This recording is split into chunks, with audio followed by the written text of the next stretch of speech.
দেশের মাটিতেই তিনি থাকতে চাইছিল, কিন্তু এখন তাকে বিদেশে যাইতেই হবে, না যায় আর কোনো বুদ্ধি নেই।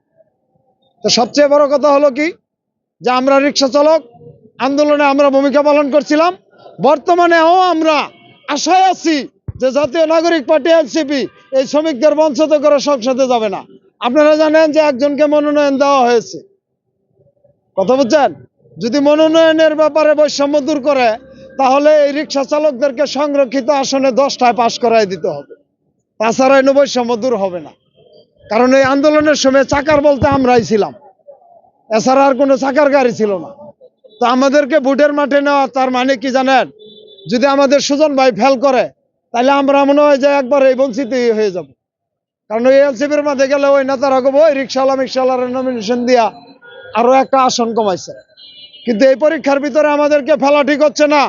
আমাদেরকে সংরক্ষিত আসন দিয়ে কম করে 10 জনকে সংসদে নিতে হবে, তাহলে ওই জুলাইয়ের সাথে বেইমানি করা হবে।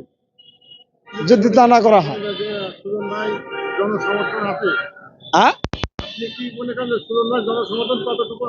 আমি সুজন ভাইয়ের জন্য জান প্রাণ দিয়ে চেষ্টা করবো এবং দেশবাসীর কাছে বলবো, প্রিয় দেশবাসী, যারা এই 8 আসনের ভোটার আছেন, তাদের কাছে আমার একটি দাবি, আপনারা 54 বছর শিক্ষিত মানুষকে ভোট দিচ্ছেন, তারা সমাজসেবী, জনদরদি, এই কথা বলে জনদরদের কথার ফাঁকে জনগণের সম্পদ বিদেশে দরজ দেখাইছে।